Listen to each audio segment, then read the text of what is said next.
clouds have been pretty thick over San Antonio, but not much rain, at least not yet. There is a different scene happening outside right now compared to this morning.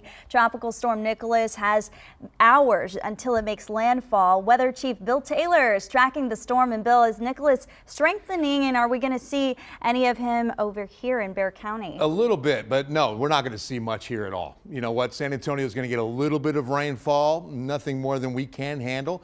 I don't see a flood threat for us. We've seen a few light showers moving in from the east.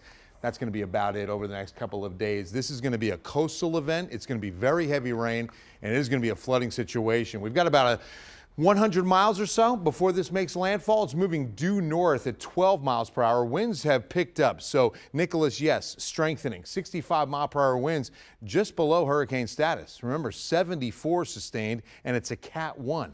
But it only has about 100 miles to do that. That's enough room to do it.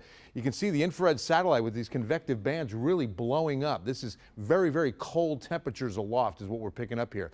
Now, the reconnaissance flight was trying to see if this eye was going to form. It's really close, but it's not forming just yet, at least not, too distinctive. You can see that the spaghetti model puts everything, a good consensus towards Houston in the next 24 to 48 hours. So that's where the storm track is going to be. We're looking at landfall between 10 and 11 p.m.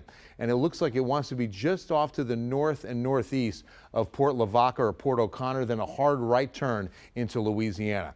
Rainfall totals. Now, once you get to the Texas coast, it's going to really pick up, but you can see how fast it tapers off. We're looking at a half an inch of rain. This is a 7-day forecast, so some of this hasn't not much to do at all with Nicholas, but look at some of these totals south of Victoria and even Victoria itself, 5+, and then into the Houston area, we could be going over 10 inches of rain. Audrey?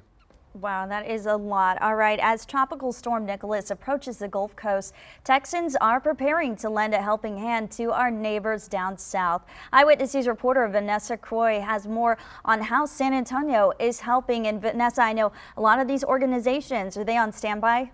Well, that's right, Audrey. We checked today with Bexar County Office of Emergency Management and the city of San Antonio. Now, they say they haven't received any requests for help or for setting up shelters yet. Now, we also checked with CPS Energy. They told us crews are preparing locally for any severe weather we could see, but they don't have any crews ready to send down to the south just yet. Officials with CPS Energy told us they're ready to provide what they call mutual assistance, but they can't do so until the local utilities request their help.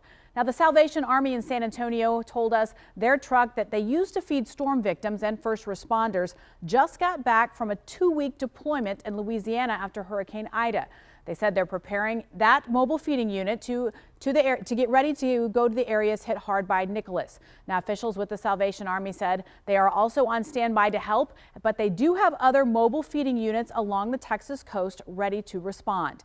The San Antonio Food Bank also told us they're on standby, ready to help. Now, Governor Greg Abbott will hold a briefing any minute now on storm preparations ahead of Tropical Storm Nicholas.